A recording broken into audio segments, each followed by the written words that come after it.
Autonomous emergency braking has already been evidenced as a system that's going to give us the biggest reduction in car accidents, which is going to save consumers and insurers. And it's the system that actually actively has been developed to actually give an outcome that actually benefits everybody. Of all of the advanced driver assistance systems that are available at the moment and those that are coming, I guess autonomous emergency braking's got to be the one that's my favourite, because I think ultimately it'll be mandated because it's making such a big impact on the reduction in accidents and then subsequently claims. It's a very good question. So in terms of the key technologies in ADAS that we think are going to have the biggest impact, at least in the short term, Direct Line Group, we're very interested in autonomous emergency braking, the different variants of that. So we have different generations, and currently we're focused very much on understanding that technology, to the extent that we're offering discounts to customers who tell us that they have AEB technologies fitted to their cars. Looking beyond that, I think it's a very open canvas, so lots of technologies coming to play, and we're still forming our views about future variants of ADAS technology. Either way, it's a very exciting area. At Allianz, we're excited about all those systems. I think the autonomous braking is probably a system that is here and now, and we should be taking full advantage of that. And we'd like to see that compulsory in all vehicles, so perhaps that's something that we need to discuss with manufacturers to see how we can make that happen.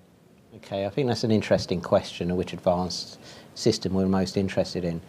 It's very difficult to, at the moment, differentiate between the value from different systems because due to some of the challenges around MI and actually having access to understand the real impact from and benefit from these different systems. So that's something that we've had discussions with today, and it's something that we definitely need to build on in the future.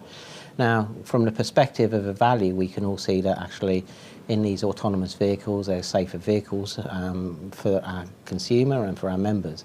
But it's important that we understand actually what technology is adding what benefit.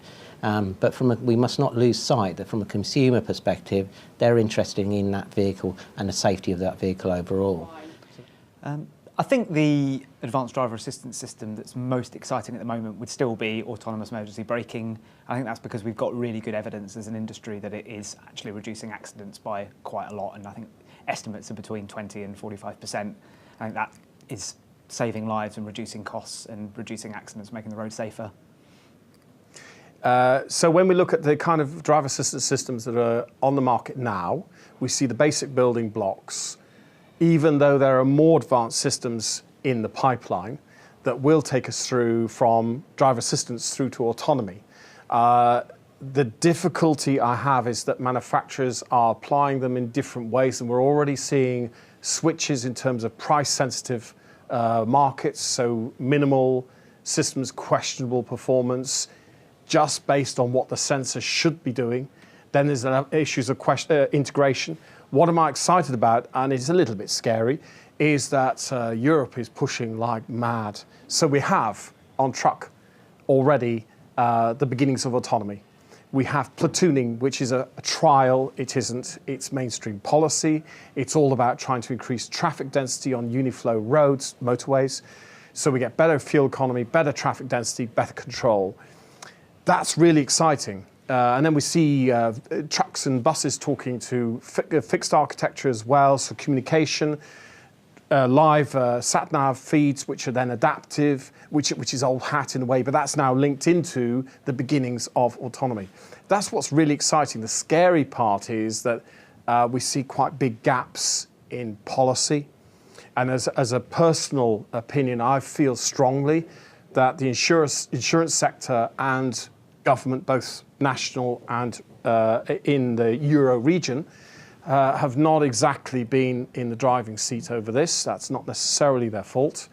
And that's going to be a problem, I think, going forward. The realization of the potential of this system.